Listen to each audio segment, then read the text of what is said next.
The advice that I'd give to girls who are worried about going for the cervical screening is please do not worry. It'll be over in around 1 minute. You'll get called in from your GP like you normally would. You'd see a nurse. Now, what a lot of people don't know is that you can ask for a different size speculum, which might make you more comfortable. So they normally have small, medium, or large. Personally, I need the small, but they'll have that at every GP clinic. And just to relax, I mean, and to remember that you're in control. From the age of 25, I always attended my cervical screenings because I knew how important they were. The results always came back normal up until 2020. Now, following the smear test of that year, 4 weeks later, I got a letter. So the letter said that I was HPV positive, but there were no abnormal cells alongside the HPV at that time. So what they'd do is they'd invite me back for another cervical screening in a year's time. Now, due to my age, I didn't have the HPV vaccine at school. I didn't have any education around it. And in the letter, it does say that in rare cases, if left untreated, HPV can turn into cervical cancer. So my instant thought was panic. I learned that HPV is really common.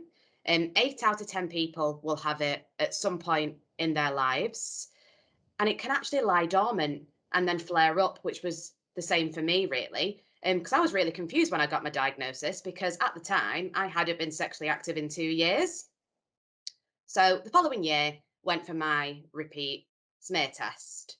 Um, 4 weeks later, another letter confirmed that this time was still HPV positive, but this time they'd found borderline abnormalities, not abnormal cells, as well as the HPV. So they'd referred me for a colposcopy.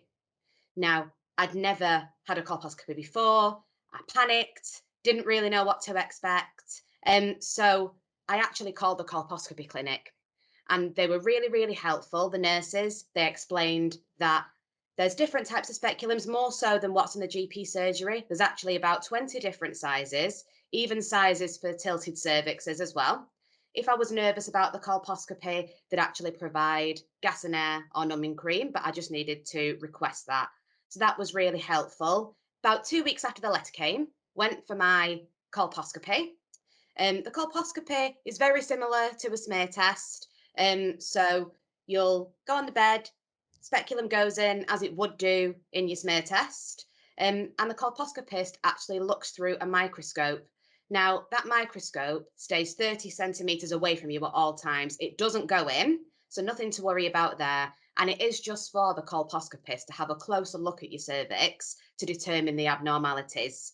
They may well do a biopsy, they might not. For me, they did. All they ask you to do is cough. It is painless. I felt absolutely nothing. Following that, the nurse actually said to me that she was 99% sure that it was CIN1. Now, CIN is how they grade abnormalities. So there's CIN1, CIN2, or CIN3. Now, CIN1, they'll just keep an eye on you at the NHS. They'll bring you back for repeat colposcopies every year, really, until it's gone, because at that stage, the body can get rid of it itself.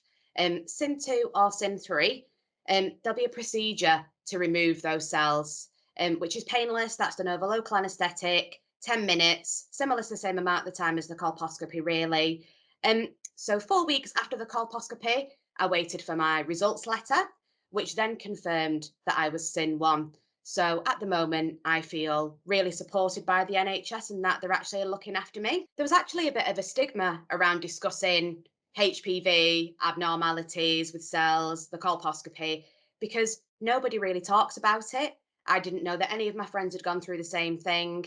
I think the hardest thing for me was actually telling my mum. Now, because of the education piece, similar to myself, my mum didn't have the vaccine, she wasn't educated in school.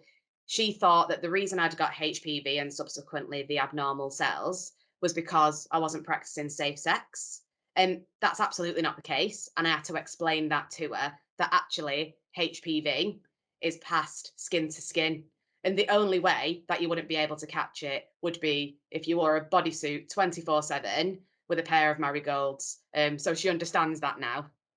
Since my diagnosis, I thought it was really important to raise awareness. And that's because a lot of girls that are a little bit younger think that if they've had the HPV vaccine, they don't have to go for cervical screenings. The HPV vaccine actually only covers 70% of cervical cancers. So there is that 30% as well. So that's all, all the important really to go for your smear test.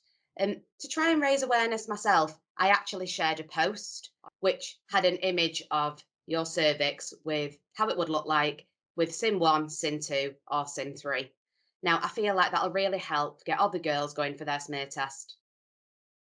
The advice that I'd give to girls who are nervous and they've been called for the very first colposcopy is it's really not as bad as you think, and it is very similar to a smear test. Speak to your friends, speak to your family. I wish that I'd done that more. And create yourself a network. Go on to Joe's Trust or find some Facebook groups. There's lots of support groups out there, and just make a bit of a network with girls like I did. It was really helpful for me to be texting somebody while I was in the waiting room and to find out their experiences of the whole thing. That's really important to remember. And remember as well that there's different size speculums, more than that, that's at the GP. It's actually a lot more comfortable, I find, because actually you're in a better position within the stirrups with a speculum that's the right size for you. And if you need more than that and need to calm down, like I said before, there is the gas and air and there is the numbing cream if you need it.